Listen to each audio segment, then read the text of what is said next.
ketika si Fufu Fafa itu turun dari mobil, kelihatan dari dari gambar itu ya, apa namanya, giant screen ya, semua bilang gitu. Assalamualaikum warahmatullahi wabarakatuh. Teman-teman, kembali lagi di channel YouTube saya, Khairun Imam. Nah, seperti yang teman-teman lihat di video awal tadi, Amin Rais selaku mantan ketua MPR yang punya mungkin jejak rekam yang sangat buruk teman-teman ya ketika menjatuhkan Presiden Gus Dur. Kemarin baru-baru ini dia lagi-lagi membuat statement yang berpotensi untuk memecah belah bangsa, berpotensi untuk merendahkan kepala negara kita. Karena apa? Fufu Fafa yang selama ini mereka gaung-gaungkan, yang selama ini mereka utarakan, yang selama ini mereka teriakkan, itu selalu dialamatkan kepada Gibran. Dan ini sama saja menghina kepala negara kita, teman-teman. Karena Gibran saat ini merupakan wakil Presiden Republik Indonesia. Ya mungkin ini puncak kekesalan Amin Rais ya, karena ya usaha mereka selama ini bersama Refli Harun, Faisal Assegaf dan kawan-kawan tidak berhasil, teman-teman, untuk membatalkan pelantikan Gibran. Dan kemarin sepertinya Amin Rais menangis di DPR melihat Gibran dilantik sebagai wakil presiden. Nah, dan di video ini kita akan mendengarkan pidato yang sangat luar biasa dari Pak Prabowo Subianto, di mana beliau membungkam orang-orang yang selama ini memecah belah bangsa, teman-teman. Oke, sebelum kita masuk ke videonya, jangan lupa like, subscribe, dan share. Dan tanpa perlu berlama-lama lagi, mari kita mulai videonya berikut ini.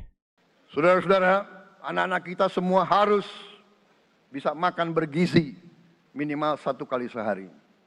Dan itu akan kita lakukan dan itu bisa kita lakukan, saudara-saudara sekalian. Selain itu, menjamin melindungi mereka yang paling lemah untuk mencapai kesejahteraan sejati, kemakmuran yang sebenarnya, kita harus melakukan hilirisasi kepada semua komoditas yang kita miliki. Nilai tambah dari semua komoditas itu harus menambah kekuatan ekonomi kita sehingga rakyat kita bisa mencapai tingkat hidup yang sejahtera. Seluruh komoditas kita harus bisa dinikmati oleh seluruh rakyat Indonesia. Saya sudah katakan kita harus berani menghadapi dan memberantas korupsi dengan perbaikan sistem, dengan penegakan hukum yang tegas, dengan digitalisasi. Insya Allah kita akan kurangi korupsi secara signifikan. Tapi ini harus kita lakukan. Seluruh unsur pimpinan harus memberi contoh. Ingarso sing tulodo. Saudara-saudara sekalian, ada pepatah yang mengatakan, kalau ikan menjadi busuk, busuknya mulai dari kepala.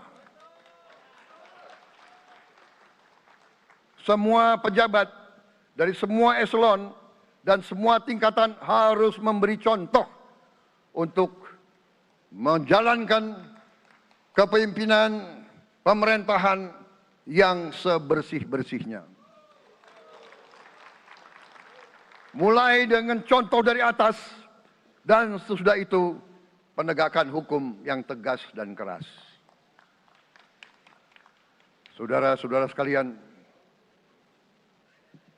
semua kita percaya dan kita yakin kita akan punya kekuatan untuk bisa menghilangkan kemiskinan dari bumi Indonesia. Ini sasaran yang berat. Bahkan banyak yang mengatakan bahwa ini sesuatu yang tidak mungkin. Saudara-saudara, pemimpin yang berani, pemimpin yang baik akan terpanggil untuk menghadapi yang tidak mungkin dan mencari jalan agar yang tidak mungkin kita atasi.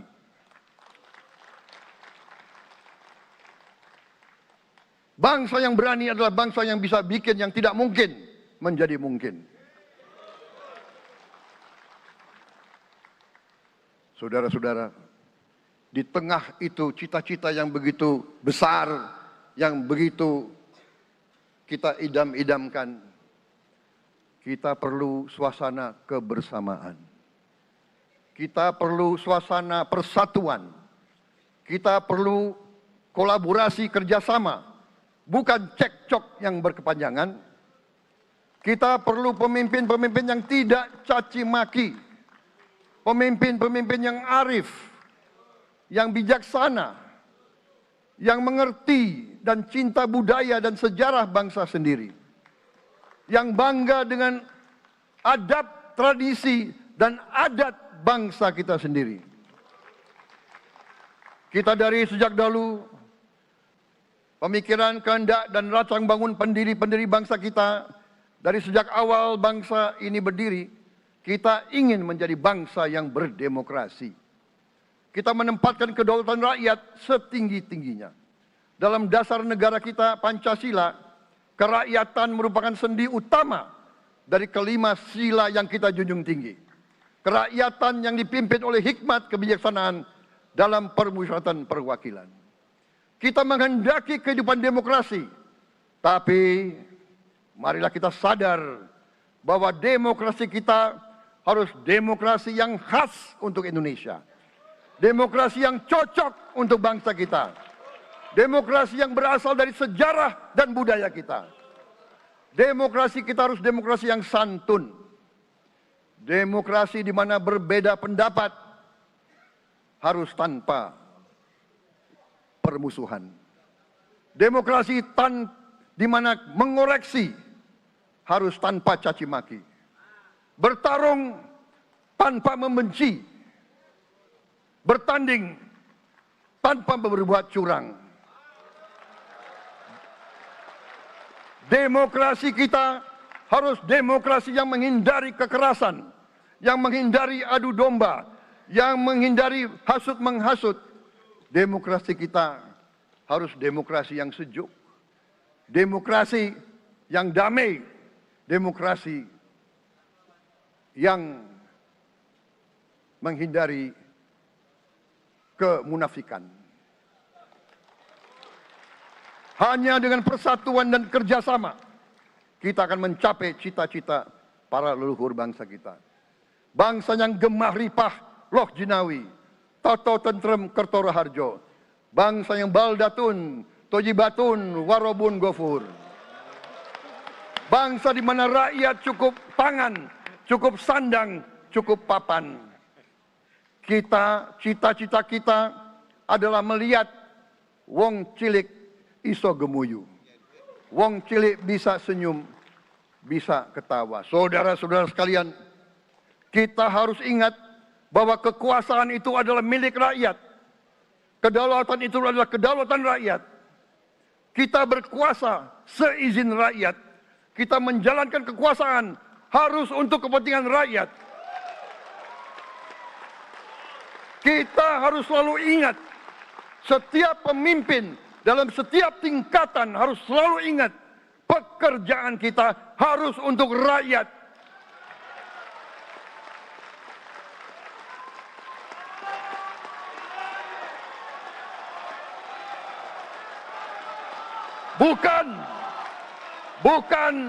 Bukan kita bekerja untuk diri kita sendiri. Bukan kita bekerja untuk kerabat kita. Bukan kita bekerja untuk pemimpin-pemimpin kita. Pemimpin yang harus bekerja untuk rakyat.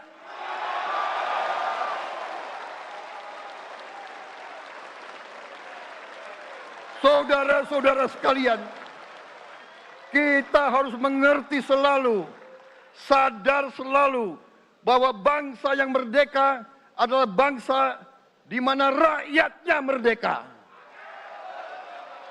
Rakyat harus bebas dari ketakutan, bebas dari kemiskinan, bebas dari kelaparan, bebas dari kebodohan, bebas dari penindasan, bebas dari penderitaan. Saudara-saudara sekalian, masih ada saudara-saudara kita usianya di atas 70 tahun masih menarik becak. Ini bukan ciri-ciri bangsa yang merdeka. Hanya kalau kita bisa wujudkan itu, kalau kita bisa wujudkan keadaan di mana rakyat kita sungguh-sungguh merasa dan menikmati kemerdekaan, baru boleh kita sungguh-sungguh puas dan bangga dengan prestasi Indonesia merdeka. Sebelum itu, marilah kita kerja keras. Marilah kita berjuang tanpa menyerah. Mari kita menghimpun dan menjaga semua kekayaan kita. Jangan mau kekayaan kita diambil murah oleh pihak-pihak lain.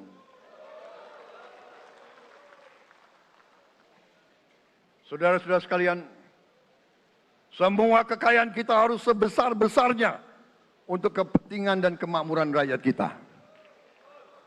Saudara-saudara, dalam sejarah politik, hal ini mudah diucapkan, tidak mudah untuk kita capai. Tapi kita bisa capai kalau kita bersatu dan bekerja sama. Marilah kita bangun masa depan bersama. Marilah kita menganggap rekan-rekan kita, walaupun berbeda suku, berbeda agama, berbeda partai, berbeda golongan, kita adalah sama-sama anak Indonesia. Bertanding, semangat. Sesudah bertanding, mari kita berhimpun kembali. Presiden Joko Widodo mengalahkan saya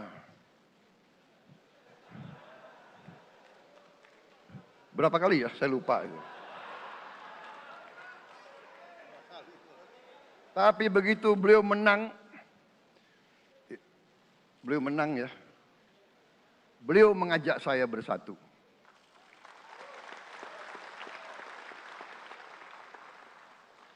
Dan saya menerima ajakan itu. Sekarang saya yang menang. Dan saya mengajak semua pihak, ayo bersatu.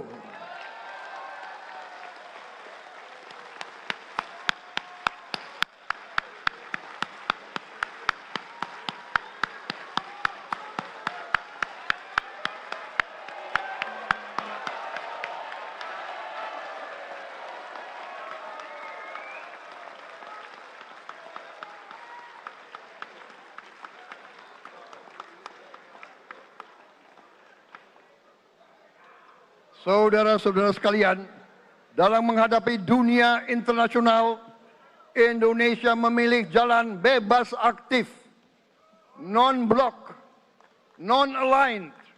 Kita tidak mau ikut fakta-fakta militer manapun. Kita memilih jalan bersahabat dengan semua negara.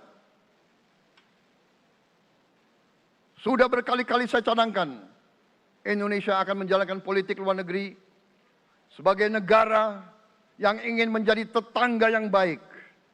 We want to be the good neighbor. Kita ingin menganut filosofi kuno. 1000 kawan terlalu sedikit, 1 lawan terlalu banyak.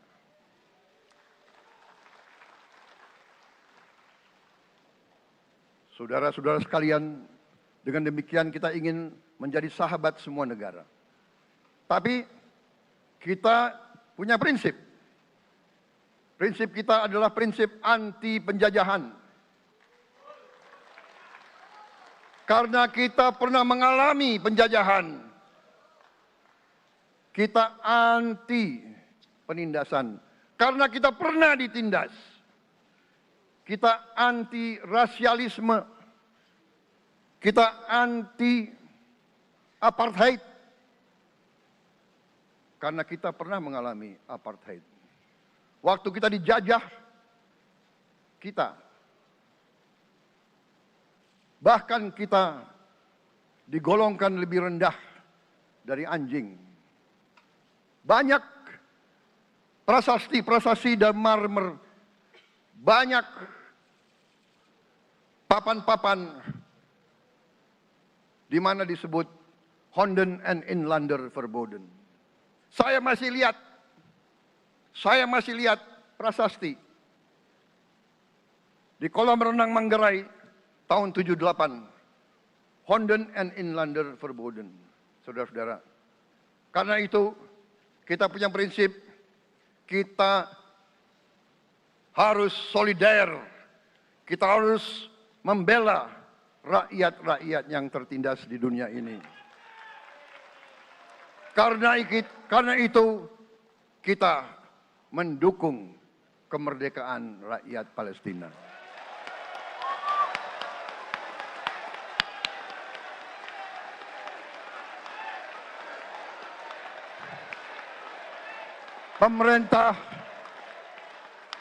Pemerintah Presiden Joko Widodo sudah mengirim banyak bantuan. Hari ini kita punya tim medis yang bekerja di Gaza, di Rafah, dengan risiko yang sangat tinggi. Dokter-dokter kita, perawat-perawat kita sudah bekerja sama di Rafah, di Gaza bersama saudara-saudara kita dari Uni Emirat Arab. Dan kita pun siap untuk mengirim bantuan yang lebih banyak.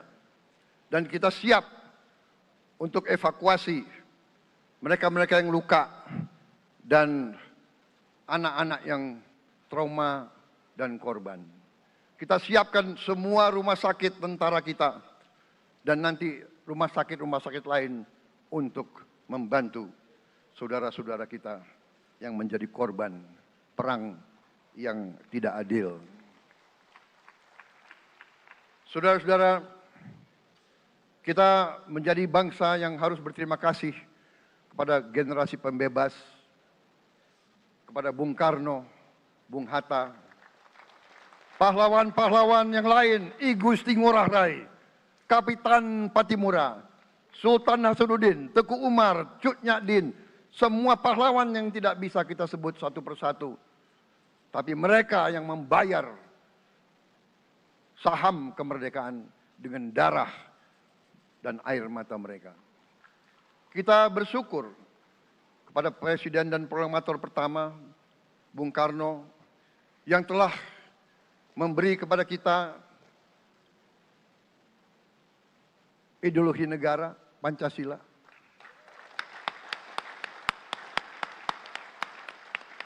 Yang keluar masuk penjara, dibuang di mana-mana dari sejak muda karena memperjuangkan Indonesia merdeka.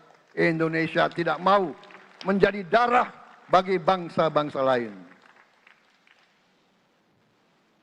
Soekarno, Hatta, Syahrir, semua pendiri bangsa ini berkorban dan telah memimpin kita dengan baik. Kita juga bersyukur kepada Presiden Soeharto yang banyak jasanya dalam menyelamatkan dan mengamankan ideologi Pancasila itu sendiri, yang telah meletakkan dasar bagi Indonesia yang modern. Kita berterima kasih kepada Presiden Habibie yang telah membuat dasar untuk kita meraih dan menguasai ilmu pengetahuan dan teknologi. Kita berterima kasih kepada Presiden Abdurrahman Wahid yang telah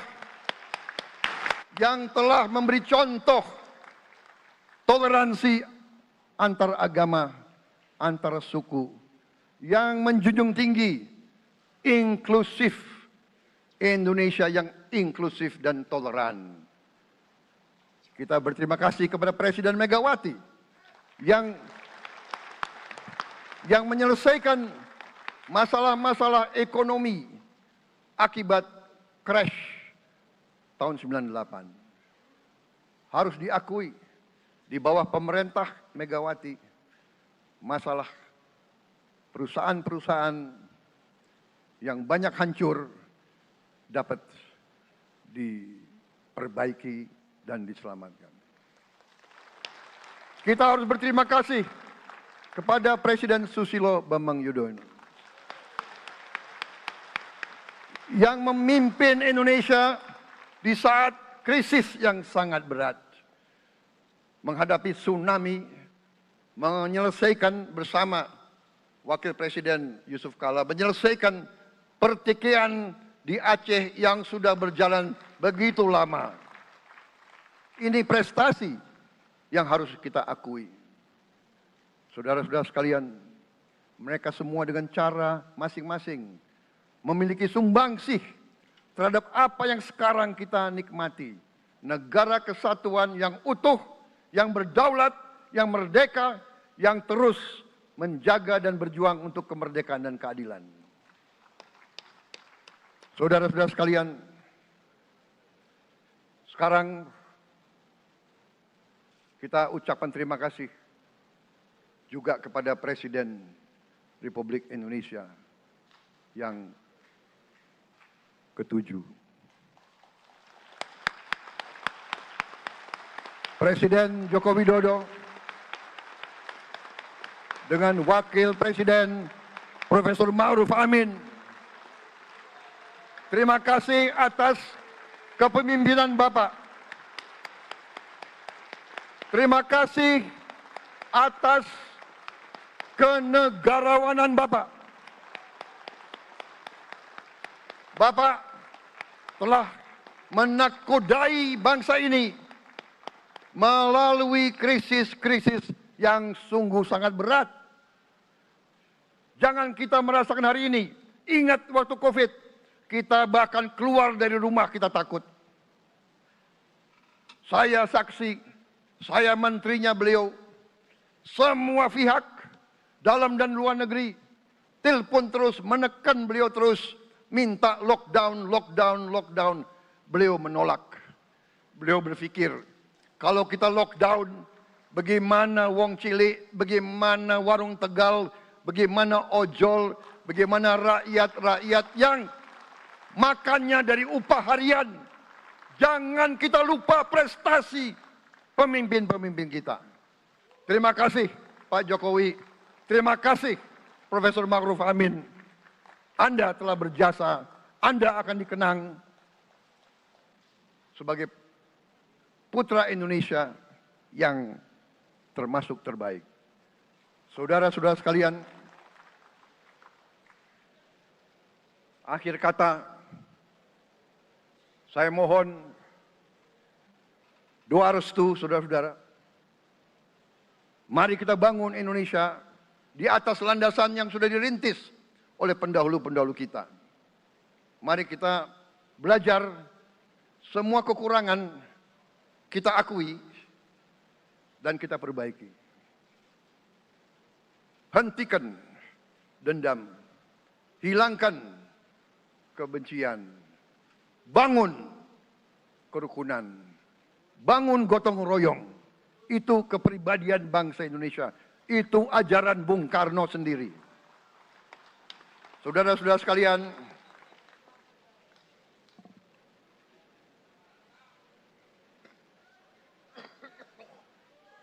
kami siap melanjutkan estafet kepimpinan. Kita siap bekerja keras menuju Indonesia Emas, menjadi bangsa yang kuat, merdeka, berdaulat, adil dan makmur. Kita tidak mau mengganggu siapapun, kita tidak mau mengganggu bangsa lain, tapi kita juga tidak akan mengizinkan bangsa manapun untuk mengganggu kita. Semoga Tuhan yang Maha Besar, Allah Subhanahu wa Ta'ala, yang memiliki sekalian alam, semoga melindungi kita semua. Semoga menyertai kita semua dalam perjalanan kita, dalam pengabdian kita kepada bangsa, negara, dan rakyat kita.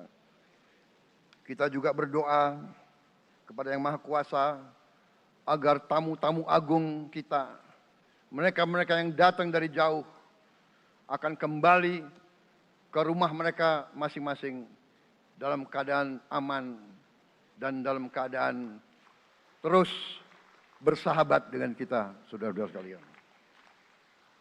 Wassalamualaikum warahmatullahi wabarakatuh. Salam sejahtera bagi kita sekalian. Shalom. Om Santi, Santi, Santi Om. Namo Buddhaya. Rahayu, Rahayu. Merdeka! Merdeka! Merdeka! Merdeka! Yang tidak teriak merdeka tidak patriotik.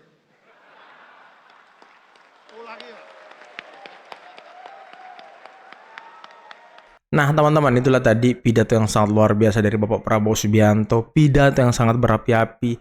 Beliau lagi-lagi mengingatkan kalau kita harus bersatu membangun bangsa. Karena tanpa persatuan kita tidak bisa membangun menuju Indonesia Emas 2045 teman-teman.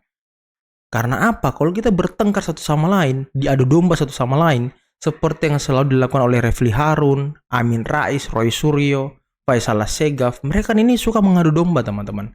Suka memfitnah, suka merendahkan kepala negara. Itu yang mereka lakukan. Menghasut anak-anak bangsa agar kita tidak bersatu, untuk membenci pemerintah. Kan ini yang selalu mereka lakukan. Makanya saya selalu bilang, saya curiga nih dengan mereka. Apakah mereka antek asing dan didanai oleh asing untuk membuat hal-hal demikian? Karena asing tidak senang dengan hilirisasi yang digagas oleh Presiden Joko Widodo dan akan dilanjutkan oleh Presiden Prabowo Subianto. Apakah mereka ingin mengacaukan bangsa kita dengan politik adu domba, divide et impera, sehingga kita tidak fokus membangun Indonesia, kita fokus membenahi internal kita aja terus, berantem aja terus. Ya itu kecurigaan saya teman-teman ya, semoga enggak gitu ya kan. Oke teman-teman, mungkin cukup sekian dulu video kali ini. Jangan lupa like, subscribe, dan share videonya. Akhir kata, billahi taufiq wal hidayah. Wassalamualaikum warahmatullahi wabarakatuh. Bye-bye.